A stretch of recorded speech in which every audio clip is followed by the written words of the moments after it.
Question for you. Can you see the trade easily that I took on NQ today? MNQ, I should say. Is it obvious where I started, where I finished the trade? Probably not, because it's a very, very, very small slice. The reason why I'm talking about this is we had a trader in the Discord today. We're talking about how he's blowing up funded accounts and looked for some advice as to how to stop blowing these accounts. And so I talked to him a little bit about, what size account is he working with? He had a prop firm account. It was a 50K account, which means he had a $3,000 target and probably either a $2,000 or a $2,500 max loss on the account. So he was talking about how, he risks like $300 or $400 depending on the setup. And he's sometimes successful in trades, but he just keeps blowing up the account. And so it's obvious when you look at it that, maybe he's not hitting the consistency that he needs yet. He doesn't have the win rate, but he's risking a lot. He's risking 12, 15% on a single trade in these prop firm accounts. And if you hit a dry spell, you put yourself in a huge hole. That leads to what? Psychological pressures, over trading, revenge trading, risking too much, right? And it's a quicksand of problems that leads to a blown account. And so what we're trying to tell them, and what I'd love everybody to know, is that my trade on NQ today was just this tiny little segment of the overall picture that we were just looking at, right? I work a full-time job. I can't sit here all day and stare at the chart. I wish I could. I'm not at a point where I can just make this my career. I wish that was a possibility. It's just not. But here's how easy it is, even working full-time, to just take a look at the chart. We can see that we're in this big downtrend. I don't need to break down the analysis. It's clear that we're in a heavy market at the moment. And I look up and I see, oh, okay, we've been dumping down into this. We got this really nice bullish delta right here. That's why it's highlighted in green like that. Really strong delta. If you look down below, we had over 2,000 contracts in bullish delta on this particular candle. But what I saw was on the very next candle, we lost volume big time. We did not keep up with the energy of the previous candle.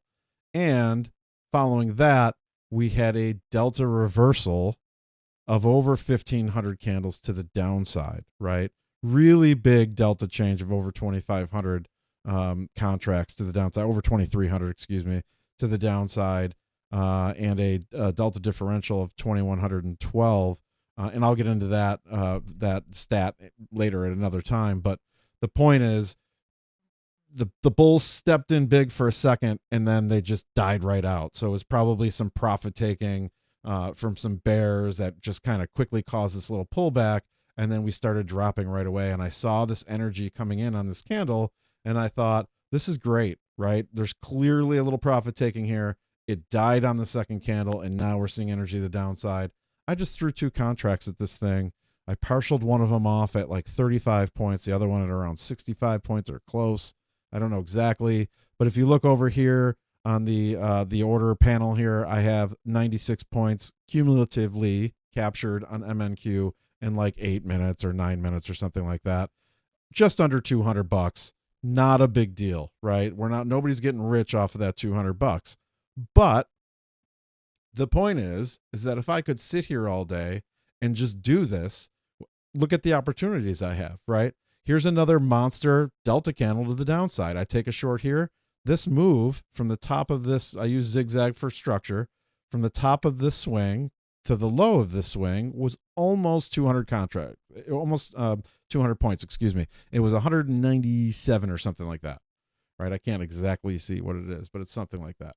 So if I take my entry right here on the subsequent candle and I get out, let's say this is a 200 moving average off the hourly, I think it is, that I have sort of supplanted here so that I can see it on the lower time frames.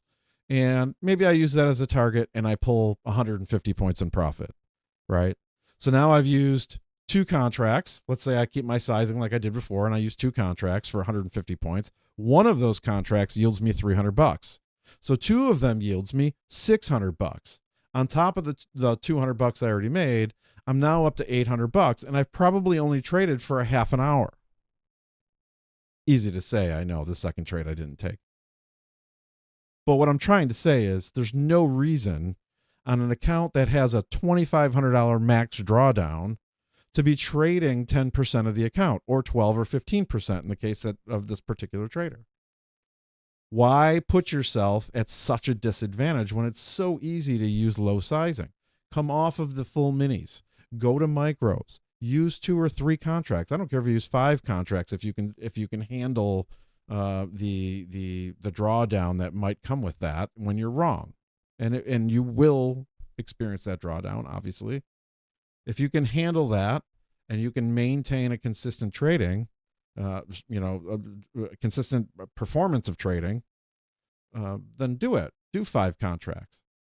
But there's no reason to be in full mini contracts in a small account like that, where you have the opportunity to actually earn money and take payouts. There's no reason to be sized that high. Even if I took a loss there, I'm still only at less than I'm at like $80, right? So I can afford to lose $80 for the opportunity to win 600.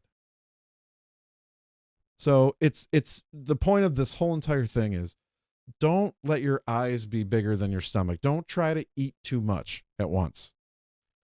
Slow it down. Small bites. Those small bites add up quickly, especially on NQ, because NQ's volatility is there, man. You know, if you get good at your entries on NQ, you are going to make a lot of money, and you only need 1 or 2 micros. That's all you need. Anyway, discord.gg/pivot point. Come join us in the Discord if you want to talk more about these types of lessons, get more experience, talk to other fellow traders. We'd really love to see you there. Please join us.